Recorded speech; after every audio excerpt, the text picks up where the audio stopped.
CPI-ML new democracy के ज़िला secretary जे राजू की क़यादत में ज़िला निर्मल के शहर भैंसा में एहतजाजी मुजाहरा किया गया।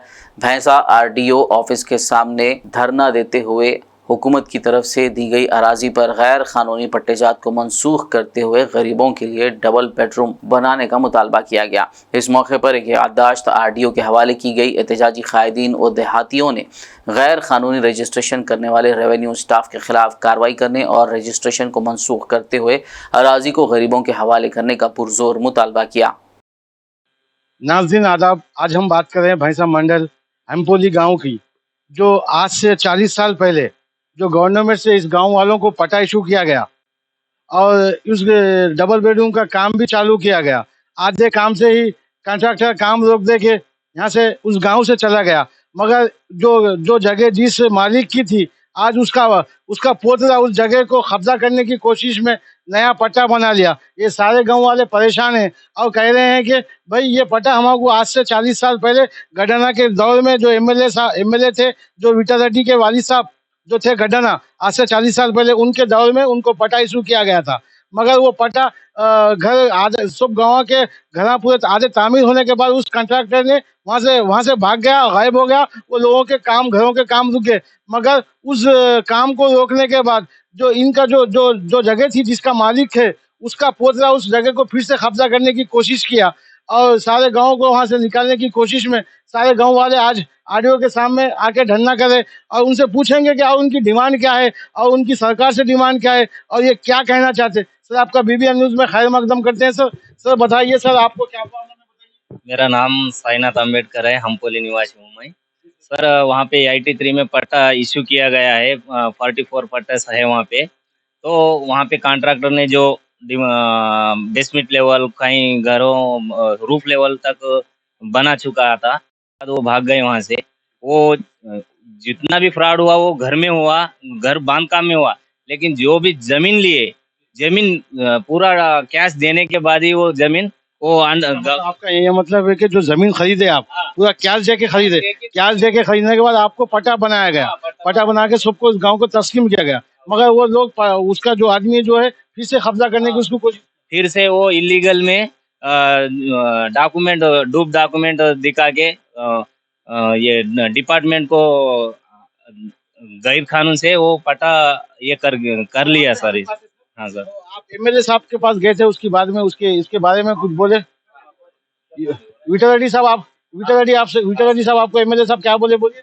हाँ कर देंगे बोले सर, थोड़ा टाइम लगता, जरा उसका प्रोसेस क्या है क्या नहीं, वो डॉक्यूमेंट पहला मिलना पड़ता, कब दिया सो है क्या नहीं, एक प्रूफ मिलने के बाद उसका प्रोसेस हम चालू करेंगे बोले। आप उनको तो मालूम होना चाहिए, वो उनके वालिद साहब ने बना कर दिया, जो उनके वालिद साहब जो MLA थे गडाना साहब, उनके बेटे भी आज विठल रेड्डी MLA साहब है। उनको तो मालूम होना चाहिए कि मेरे पिताजी के दौर में मेरे पिताजी जो MLA थे उस दौर में इस गरीब लोगों को पट्टा बना के दिया। फिर साहब जल्द से जल्द इस काम को अंजाम देना, आपका क्या कहना है? क्या है सर, जरा ना राजनीति की व्यवस्था भी जरा उनको सपोर्ट करना चाहिए ना, जो जितना भी पॉलिटिक्स इश्यू भी है उसको भी उनको सामना करना पड़ता है। इसलिए हमारा जो एक बार नहीं 10 बार भी जाके उसको रिक्वेस्ट करने के बाद वो हो सकता है, लेकिन हम एक बार ना 2 बार गए सर, और भी आगे चल के हम 1 बार 2 बार जाके सर को रिक्वेस्ट करेंगे सर। आपसे विठल रेड्डी साहब ने कहा है कि मैं किसी भी हाल में आपकी चीज आपको दूंगा, ये आपसे हाँ वादा किया था, और वो पहला भी एक गवर्नमेंट वो पट्टा सर्टिफिकेट ओरिजिनल लिए थे, वो हमारे सरपंच के सामने लिए थे, उनके साथ में हम गांव सब चले गए, हमारा रिक्वेस्ट उनको सामने रखे, तो वो हाँ प्रोसेस में कर देंगे, वो कभी ना कभी उनका पट्टा कैंसिल हो सकता है, लेकिन तुम जरा सब्र रखो। इसलिए सर हम सब्र रखे इतने दिन, लेकिन इस साल में वो पीक और उसको कल्टीवेशन करना और भी उसको पीक डालना करने के बाद हमारे को जरा बोले तो अभी भी 2-3 साल हो गए हम घूम रहे, ये office RDO office, MRO office, collector office, ऐसे बहुत बार हम घूम चुका है, रिक्वेस्ट दे चुका है, एप्लीकेशन दे चुका है, लेकिन वो अब तक जितना भी है इंक्वायरी रिपोर्ट दे चुका है। RDO साहब ने तहसीलदार साहब ने भी रिक्वेस्ट किया है कि इस गैर कानून का पट्टा तुरंत इसको रद्द किया जाए बोल के डिस्ट्रिक्ट कलेक्टर को रिक्वेस्ट करा है।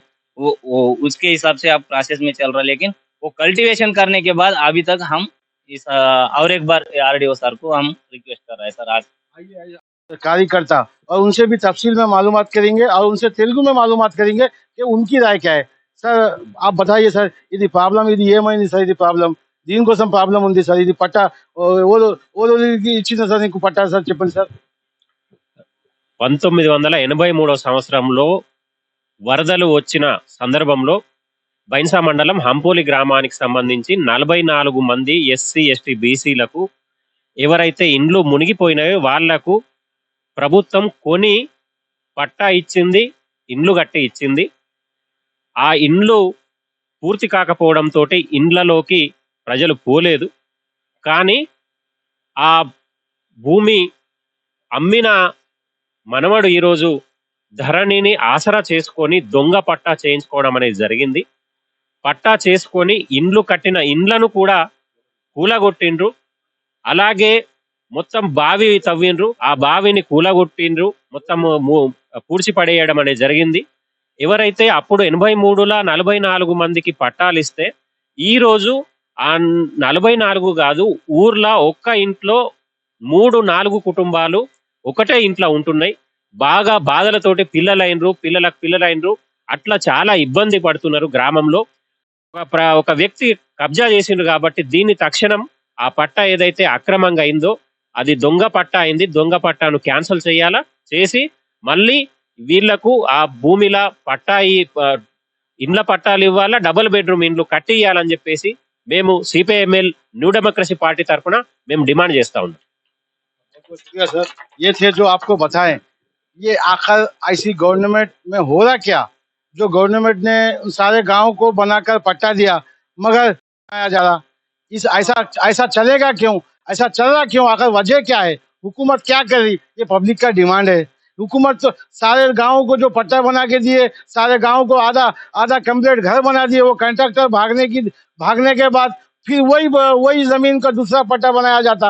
ऐसा कब तक चलेगा, ऐसा कब तक होगा, हुकूमत क्या कर रही. हुकूमत को सोचना चाहिए कि गरीब आदमी की परेशानी का हल निकालना चाहिए. ये गरीब आदमी जाएंगे कहाँ, किससे फरियाद करेंगे जब गवर्नमेंट ही ऐसी है, गवर्नमेंट में ऐसे गलत पट्टे इशू हो रहे हैं, उसके बारे में एक्शन ले और काफी जल्द से जल्द एक्शन ले और इस गरीबों का हक जल्द से जल्द दिलाएं. और आरडीओ साहब ने और एमएलए साहब ने भी कहा है कि उनको जल्द से जल्द इनका हक दिलाएंगे. जो सेकंड पट्टा जो इशू किया गया है उसको हम जल्द से जल्द जब्त कर देंगे और वो गलत पट्टा है हम उसको इशू नहीं होने देंगे, ये एमएलए साहब का कहना है. और एमएलए साहब और एमआरओ साहब ने भी कलेक्टर साहब के पास जाके उसको डिमांड की, उसकी फरियाद की, तो कलेक्टर साहब ने भी इन लोगों को भरोसा दिया कि हम जल्द से जल्द ये काम को अंजाम देंगे. और पब्लिक भी ये चाह रही है कि हमारा काम जल्द से जल्द हो जाए और हमें हक मिले और हमारा जो अधिकार है वो हमें मिले. मैं कैमरामैन प्रकाश के साथ मोहम्मद रब्बानी, बीबीएन न्यूज़, भैंसा. भैंसा शहर में आज कई नौजवानों ने कांग्रेस पार्टी में शमूलियत इख्तियार कर ली. इस मौके पर कांग्रेस पार्टी कायदीन, जिला अखिलियती जनरल सेक्रेटरी, मुधोल अखिलियती इंचार्ज एम.ए. लतीफ़ ने पार्टी खंडवा पहनाकर सभी को पार्टी में खैर मकदम किया. इस मौके पर मोहम्मद शाहिद, सैयद पाशा, सैयद जावेद, एस गंगाधर, गोरे मियाँ सिराज, विनोद और दीगर मौजूद थे. भैंसा एरिया हॉस्पिटल में तेलंगाना की 10 साला यौम तासीस तकरीबात के दौरान हमारा सहारा यूथ वेलफेयर के जिम्मेदारान और अराकीन जिन्होंने ज़रूरतमंद मरीजों को अपने खून का अतिया दिया को तहनीत पेश करते हुए उनके खिदमात की सताइश की गई. नाज़रीन आदाब, जैसा कि आप जानते हैं कि आज भैंसा शहर में हम गवर्नमेंट हॉस्पिटल में मौजूद है. आपको ये बात जानकर खुशी होगी कि जो ब्लड जो कैंप जो काफ़ी अच्छा मुहिम चलाया जा रहा भैंसे में, जो तमाम बच्चे जवान बच्चे जो हिंदू हो या मुस्लिम हो देखा नहीं जाता, मगर मजबूर की मदद करने के लिए हर लोग पहले सामने आते. ऐसे ही हमारे तमाम भैंसे के डॉक्टर्स उनका सम्मान कर रहे हैं और किस लिए सम्मान करें और ऐसे ही उनकी हौसला अफजाई के लिए क्या क्या कहेंगे. आइए हमारे साथ बात करेंगे. जनाब काशीनाथ साहब मौजूद है, आइए उनसे तफसील में बात करेंगे.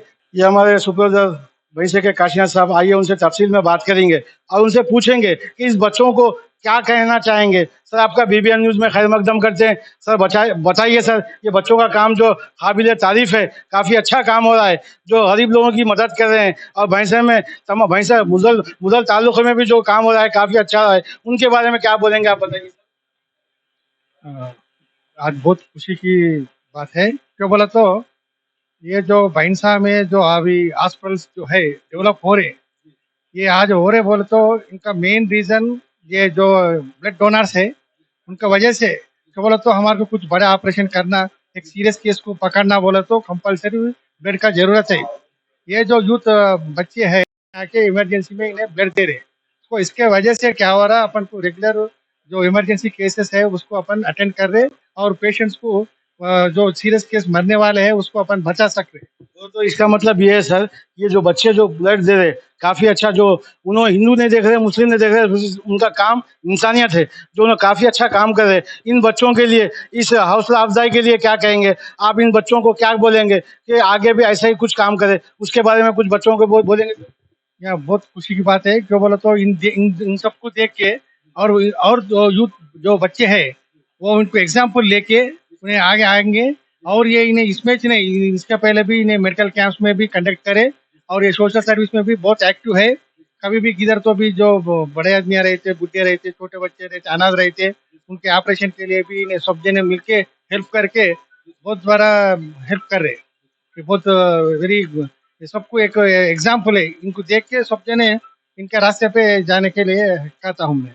और हमारे साथ मौजूद है इस कांग्रेस मौजूद है भैंसे के सीनियर डॉक्टर नागेश साहब, जो काफ़ी अच्छी मरीजों को मेहनत करते हैं, काफ़ी अच्छा मैसेज देते हैं। आइए, आज अपनी अच्छी किस्मत है जो ऐसे डॉक्टर भी अपने भैंसे में मौजूद है। आइए उनसे तफसील में मालूमात करेंगे और बच्चों को क्या हौसला देंगे, सर से मालूमात करेंगे। सर, आपका BBN न्यूज़ में खैर मकदम करते हैं। सर बताइए, सर बच्चों को क्या मैसेज देना चाहेंगे? सर खुद కంగ్రాట్స్ అందరికీ. ఎందుకంటే గత అనేక సంవత్సరాల నుంచి బైంసా నగరంలో నేను కాకుండా యావత్ మూడో తహసీల్ లెవెల్, డిస్టిక్ లెవెల్ కూడా ఈ సహారా యూత్ ఒకటి, బ్లడ్ డొనేర్ ఒకటి, తర్వాత ఆనంద ఫౌండేషన్ ఒకటి, సేవ భారత్ ఒకటి, వీళ్ళందరూ యూత్ అంతా గ్యాదరింగ్ అయ్యి ఆపత్కాలంలో కులమత భేదాలకు అతీతంగా ఈరోజు బ్లడ్ డొనేషన్ చేసి అనేక ప్రాణాలు రక్షించినందుకు ఈ విషయంలో మన కలెక్టర్ గారు కూడా అనేక సర్వేలకు అప్రిషియేట్ చేసిండ్రు.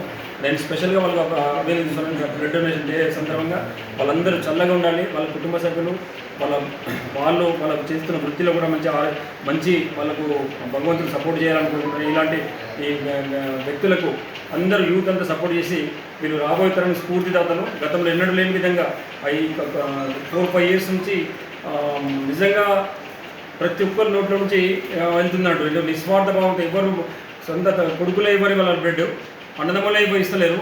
కానీ వీళ్ళు ఎలాంటి సంబంధం లేకుండా కూడా ఎప్పుడు అర్ధరాత్రి కూడా వాళ్ళు ఒక్క డాక్టర్ గారికి ఫోన్ వచ్చి వాళ్ళ గవర్నమెంట్ డాక్టర్స్ కూడా వాళ్ళకి అన్ని రకాలు చేస్తూ వాళ్ళు ముందుకు వెళ్తున్నారు. మీరు అందరూ చల్లగా ఉండాలని కోరుకుంటాను. జై హింద్, జై భారత్. बहुत बड़ा एक ये है, और जो है सो इसका अपन तुलना नहीं कर सकते कि इतना बड़ा जो है सो सेवा भाव है। और ये बच्चों को जो है सो अपन हिम्मत अफजाई करना, और ये जो प्रोग्राम जो है सो और बढ़ते जाना बोल के ये मेरे तरफ से है। आपके हाईकमान कांग्रेस पार्टी को इन बच्चों के बारे में क्या कहेंगे आप? कि भैंसे के इन बच्चों के बारे में कुछ उनके बारे में अपील कीजिए कि बच्चों का कुछ देखिए, भविष्य उनका भी, जो बच्चे ब्लड दे रहे हैं काफ़ी अच्छा ब्लड दे रहे हैं और काफ़ी अच्छी मेहनत कर रहे हैं, जो बच्चे बेकार है उनके फ्यूचर के बारे में आप हाईकमान से रिक्वेस्ट करेंगे? देखो, ये तो बहुत बड़ा बात है, क्यों तो सबसे बड़ा रक्तदान जो है सो दुनिया में इससे बड़ा कोई ये नहीं है। और हमको जब भी मौका आएगा तो ये बच्चों को जो है सो हमारा, अगर गवर्नमेंट आया तो हम जो है सो हमारे किसी पेशेंट के पास लेके जाएंगे और इनको जो भी हमारे से होता है वो मदद करेंगे, और सरकार से भी जो मदद है करने के वास्ते आगे हम सोचेंगे। बहुत बहुत शुक्रिया सर। ये थे हमारे कांग्रेस के सीनियर लीडर जो काफ़ी अच्छी बात बताएं, और उनका ये कहना है कि जो बच्चे मेहनत कर रहे हैं भैंसे में, काफ़ी अच्छी मेहनत करें और आगे भी ऐसा करते रहेंगे, ये इनका कहना है। और बच्चों के फ्यूचर के बारे में उनसे जो कांग्रेस पार्टी से जो बंद पड़ा, वो हाईकमान से रिक्वेस्ट बात करके बच्चों का अच्छा फायदा करेंगे, ये सर का कहना है। मैं कैमरामैन प्रकाश के साथ मोहम्मद रब्बानी, BBN न्यूज़, भैंसा।